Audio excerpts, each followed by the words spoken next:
Piers, will this make any difference to America's gun laws? Well, it might. I mean, look, how many times have I been on your show talking about this, never mind anything else, and each time the number of deaths seems to escalate, doesn't it? Now we have the worst ever mass shooting in a country which breaks that record every 6 months or so. You know, important to remember, in America yesterday, 90 other people will have been killed by guns, including 8 or 9 children. 8 or 9 children get killed by guns every day in America. 90 people get killed every day in America by guns. Why will this change? Well, because it's a conflation of two great things in America right now, two great fears. One, the gun violence epidemic, but secondly, the fear of homegrown radicalized Islamic terror. And they've come together. Was this guy a member of ISIS? I doubt it very much. Did he just want to have his moment of infamy and attach himself to something he thought was, you know, an appealing entity in terms of ISIS? Yes.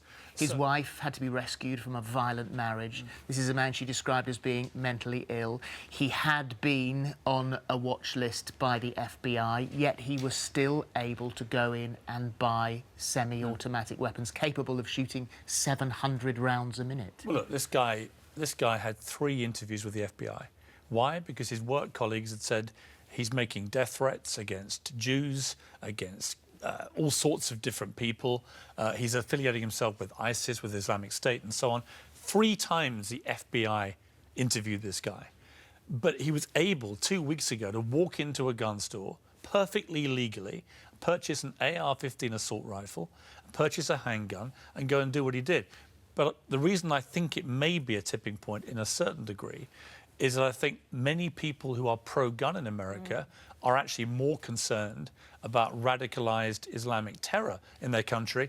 And this is a moment where the two have come together. There was a guy on the news yesterday, I think he might have been from the NRA, but he was correcting the reporter who used the term machine gun. And his greatest concern was that the term machine gun was used rather than semi-automatic Well, weapon. machine guns are banned in America. I mean, this is where it's ridiculous. You can't buy a howitzer and you can't buy a machine gun. There's already gun control. So when these gun nuts in America, as they always do, we've had them on your show and mine, when they come out and say, we don't have gun control, they do. There are 50 types of gun in America you're not allowed to have. Machine guns fire 600 to 1,000 rounds a minute. A semi-automatic AR-15 can fire up to 60, 80 rounds a minute. This guy only had to reload once to hit 100 people. And I've used an AR-15 for an experiment when I worked at CNN. Very light, very fast, very easy to use. These are machine guns by any popular definition, except they happen to be called semi-automatic. There was a clip of Barack Obama last week giving an interview, a town hall interview with an audience, in which he detailed a specific case where he'd been in the Situation Room a few days before, and he'd been told about an Islamic sympathizer, US citizen, living in America, who they knew was on websites and talking about ISIS and Islamic State in a very worrying way. He was on the no-fly list, which meant he couldn't fly. They could do that. The FBI can stop you flying if you're on that list. But Obama said, I have no power to stop this person buying guns because of the NRA, the National Rifle Association. Crazy. And then a week later, we have the exact scenario, not the same person, but the same scenario, and the guy kills 50 people.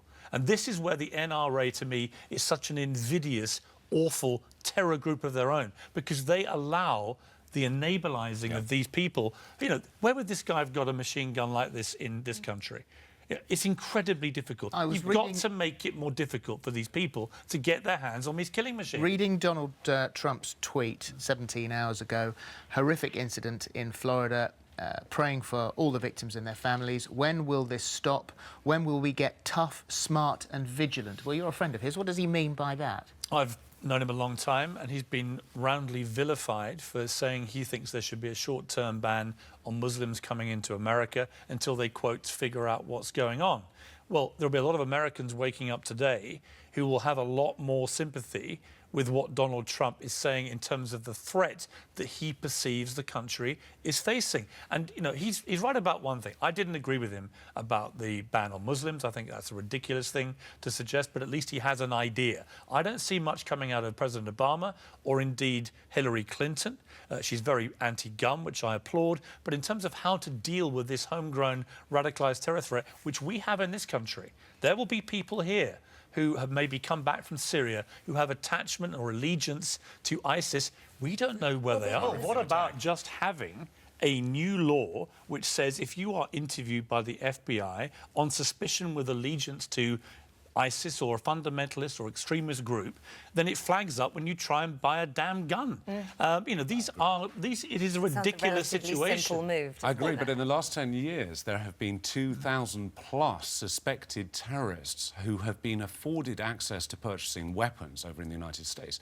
And until the NRA come to the table and all parties join up to obviously barring individuals from being able to access weapons, and as you say, if an individual's already shown some sympathies towards extremism, suffice to be interviewed by law enforcement, then they should be on that list for the time being. Well, my brief point would just be, we're all targets. You know, the gay community got targeted on this occasion, but they will go after anybody, ISIS, that doesn't fit their sick, twisted ideology. My advice to anyone about the London Pride, the gay march in London, is everybody come out and support them. Whether you're gay, straight, black, white, Islamic, whatever you want, if you are a peace-loving person that thinks you do not want your life to be dictated to by these barbaric, medieval monsters, then get out and march and support everybody, because we're all in this together. Okay, thank you. Thank you very much. For more of the same, just click here, and don't forget you can subscribe for even more of these amazing videos exclusive to our channel. Probably having to put my leg on every day, or like waking up and having to use crutches just to go to the bathroom or into kitchen.